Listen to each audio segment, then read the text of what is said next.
Welcome to the Embodiment Code. This series works through awareness, not effort. You're welcome to listen without participating in any of the practices. You can pause, stop, or return later at any point. Feeling nothing is still participation. Nothing here will require fixing, pushing, or achieving. Let this be received at the pace your body allows. So far, we've talked about how consciousness lands in the body and how the nervous system determines what can be perceived and created. Today, we're moving into the heart, not symbolically, physically. So Laura, what role does the heart play in frequency and magnetism? The heart is like the conductor of your body's orchestra. It generates the strongest electromagnetic field you have, and that field organizes your experience, not through thinking, but through rhythm. When the heart's coherent, the field stabilizes. When it's not, the field gets scattered. It's not a metaphor. It's literally how we radiate and receive. So a lot of people talk about emotion as something we need to overcome or rise above, like it makes us less or takes away from the experience somehow. Why doesn't bypassing emotion work when it comes to actual magnetism? Because emotion carries charge. If we bypass it, that charge doesn't vanish. It disrupts the field. The heart then broadcasts conflict, not coherence. People might try to manifest with thoughts alone, but the heart's incoherent signal interferes. Embodied emotion stabilizes the signal, making magnetism steady, not conflicted. So that's why we talk about alignment of our thoughts, feelings, and actions being so pivotal in manifestation, because if we're not in alignment with our head and our heart and our nervous system, then nothing is going to actually materialize for us because it's a distorted signal. That makes a whole lot of sense. So when we're talking about emotion being embodied, what changes in the field? When emotion is embodied, the field becomes stable. There's less tug of war between wanting and resisting. Presence increases, and magnetism feels steady rather than urgent. It's not about big dramatic feelings. It's about integrated ones. The signal moves cleanly, without inner static. So even a small, consistent signal will outperform a loud, distorted one, correct? Exactly. A steady, coherent signal, even if subtle, carries far more clarity than a chaotic, noisy one. Consistency of alignment, head, heart, body, creates a field that others, and even your own path, can actually read and respond to. So people, they often confuse emotional work with emotional intensity. How do they, misread coherence this way? They think coherence means feeling more, when it's actually feeling cleanly. Coherence isn't about amplifying emotion. It's about letting emotion move without flooding you. Bypassing avoids feeling. Over-identifying drowns in it. Coherence is emotional alchemy. Integrated, not overwhelming. That's awesome. So we'll take a moment now, just about 90 seconds. And this practice is completely optional. You can come back later. You can fast forward past it, or you can just listen. So please enjoy the pause. Let's go ahead and bring your attention here right now in this moment. Bring your attention to the center of your chest. No visualizations are required. Now notice your breath as it moves through your chest, not controlling it, just noticing the rhythm of your heart, the rhythm of your breath.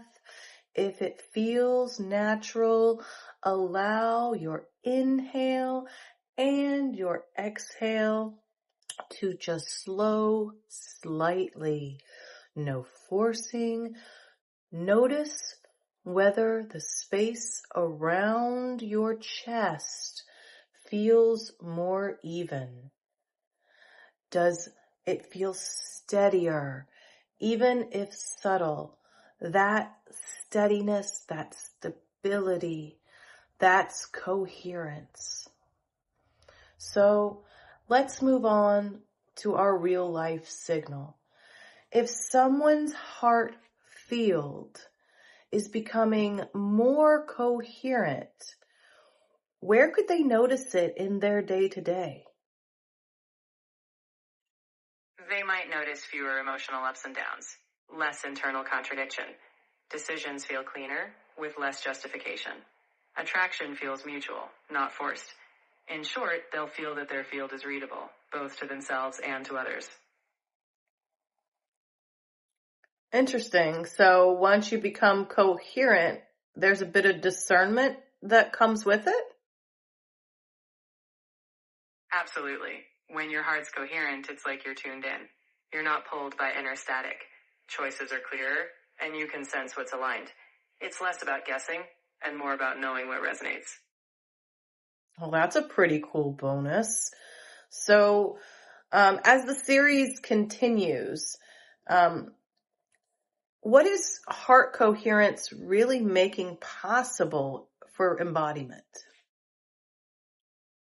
Heart coherence makes stability possible. When the heart is coherent, your identity can anchor. Emotion no longer throws off your timeline. The body can finally hold what the mind imagines. In short, you can embody what you're creating. So is that why we see so many people with really fabulous ideas, but they can't execute them? Yes, often. If the heart's incoherent, the body doesn't fully support what the mind envisions. It's like a signal that doesn't land. When coherence stabilizes, ideas move from concept into reality because the whole system aligns.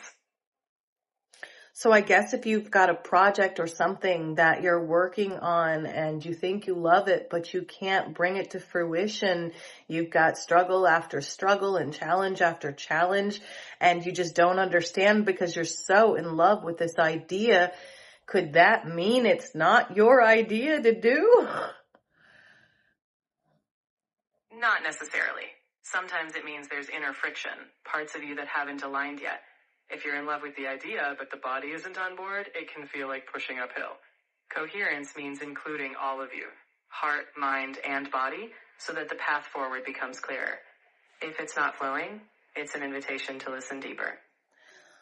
So then in that context, if you're absolutely in love with the idea, you feel like, it's just something you need to do, but you can't execute it or bring it to fruition, then does that mean that the alignment is off and that if you fix that alignment, you could still execute it? But if you don't fix that alignment, then you'll just suffer in the wanting? Exactly. If the alignment is off, you might feel stuck in a loop of yearning without flow. But when you bring the body, emotions, and mind into coherence, the struggle eases. It's not about forcing, it's about attunement. Once aligned, action can flow naturally.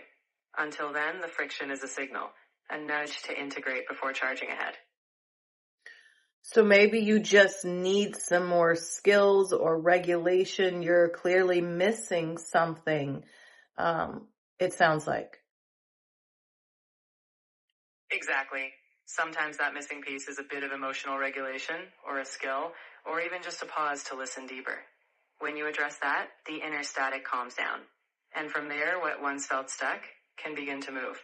It's not about abandoning the dream, it's about bringing all of you on board. That makes perfect sense. So if someone is listening to this and they're just, maybe they were an emotional person and they've made a lot of improvements, but they just feel like their emotions are messy or they're just too much, what should they really remember? They should remember that coherence isn't about controlling or fixing emotions. It's about including them. Emotions don't need to be tidy. They just need to be allowed. When the heart is invited to participate, stability grows from relationship, not from perfection. Yes, we grow when we sync. So to our wayfinders, I want to thank you for being here. Thank you for listening with curiosity instead of urgency in this ever-buzzing world. If this episode resonated, you're welcome to like, subscribe, share, or leave us a comment and let us know how your journey is going. It helps others find us. So our next episode, episode 4, is the embodied identity. So we're going to explore things like posture, tone, and breath stabilization. So Laura, would you like to go ahead and sign out and give us a little bit more about what episode 4 is going to entail? In episode 4, we'll anchor identity in the body. We'll explore how posture, breath, and tone help stabilize who you're becoming. It's not just the mind that holds identity, it's the body confirming who you are. So, we'll meet there, where presence shapes who you're ready to embody.